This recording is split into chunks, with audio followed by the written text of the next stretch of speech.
What some of you may not know about me is that I became homeless at the age of 15 and was forced to drop out of high school. I obtained my GED and enrolled in cosmetology school where I was licensed as an esthetician and barber. I was also a single mother raising two young sons, one who had just been diagnosed with autism. I had worked myself into a stable environment, but I could not afford the health insurance that the company had offered, yet I made too much money to qualify for state assistance. Here I had a child who required a lot of therapy, yet I had no means of providing it for him. This was the most defeating moment of my life. I was desperate to have access to quality healthcare for my children and was left to navigate the healthcare system on my own. Throughout this process, I never had an advocate who helped me access the specialized care that my son required. This is just one of the reasons why I am becoming a nurse. However, I will also never forget about the place in which I come from.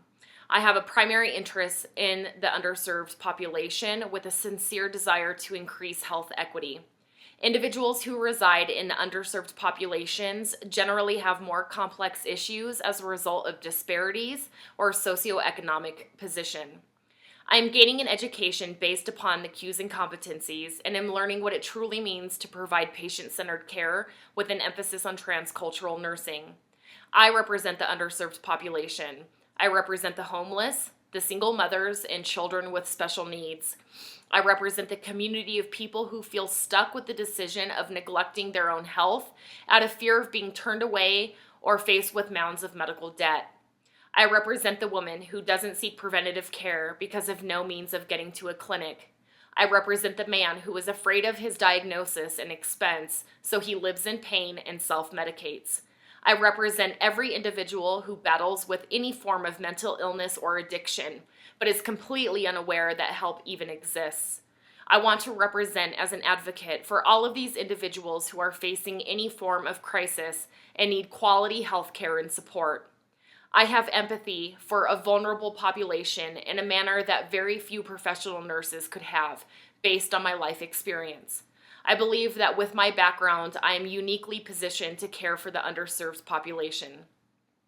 My education will allow me the chance to become a caregiver for physical conditions, but my role as a nurse will allow me to also serve as a patient advocate, which is vital in treating the whole patient.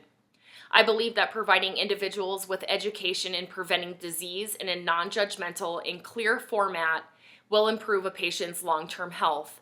And by working in partnership with the patient and their family and fostering their own commitment and involvement can be key to improving their health.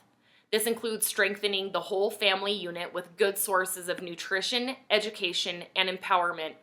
The level of care that I will provide will not be dictated by the ability of pay or other disparities that prevent patients in accessing quality health care. I will provide care from my heart.